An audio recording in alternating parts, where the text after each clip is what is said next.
All right. Good morning, everyone, or at least it's morning where I am streaming this live. If you guys are catching this video after the fact, then it might be afternoon or evening, and then whatever. But if you're catching it live, then good morning. For those of you that get this video blog, odds are good you get our written blog as well. I did see that went out as it was supposed to last night. So maybe we have ironed out all the IT kinks in getting our blog delivered. So those of you that have seen it know that it's timely.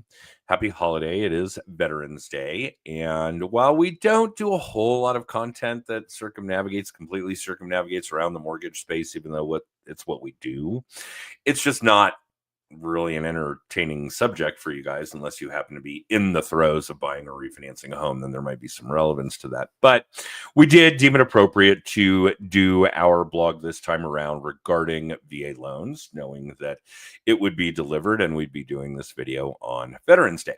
So the blog is long and it is detailed, and it is still scratching the surface of what goes on with VA loans. They are relatively complicated.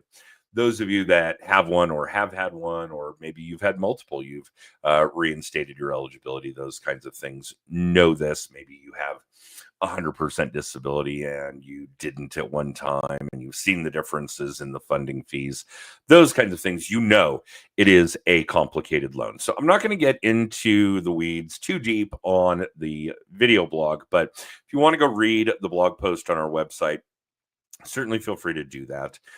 The highlights, I guess, we certainly talk about the differences between qualifying and being eligible.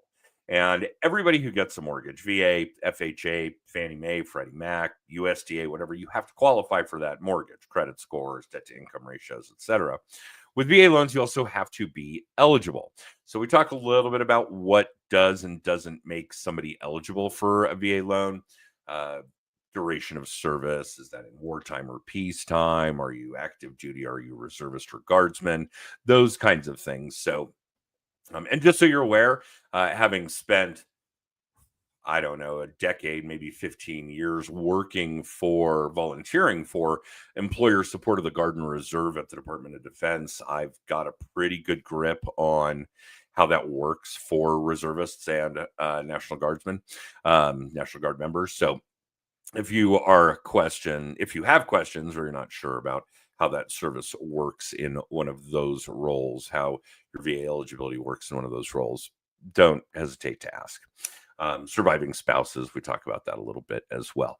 We do talk about the benefits, like not needing a down payment, although I do find a lot of our VA homebuyers do make a down payment. In fact, I think the majority, if we look at the stats nationally, do.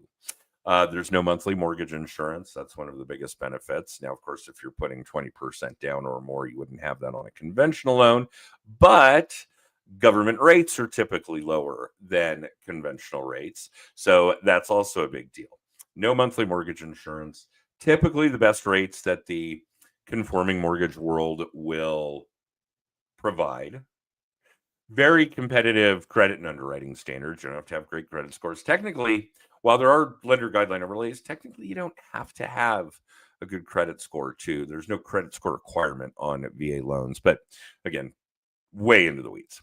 Okay, so how we help people do this, we talk a lot about that, confirming eligibility, getting the certificate to prove that, those kinds of things. Then we go through the qualification process. So now we know that you are eligible and qualified, both of those kinds of things.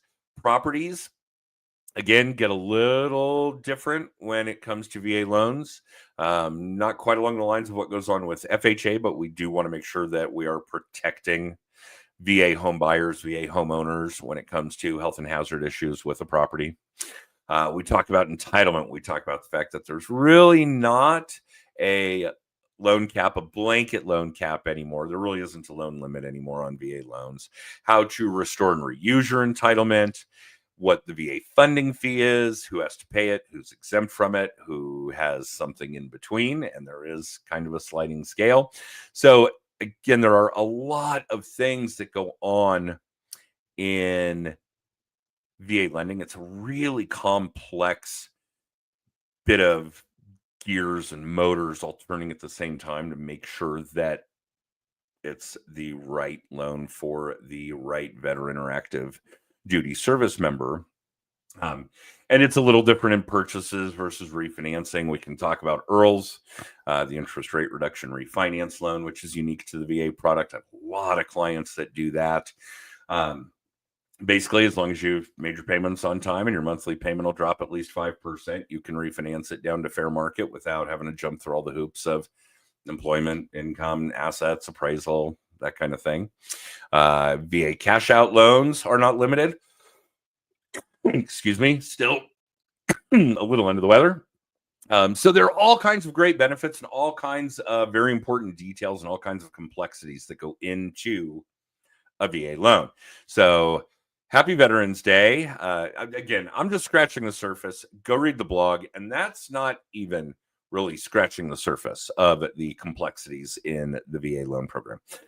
So that's about it. Again, thank you to our veterans. And while I know it's not Service Members Day or Memorial Day by any means, certainly thank you to all of you that are currently serving those that paid the ultimate price in their service, and for all of you here on Veterans Day that did serve. So that's it this time around, and that is a really long video because it is a really long blog post.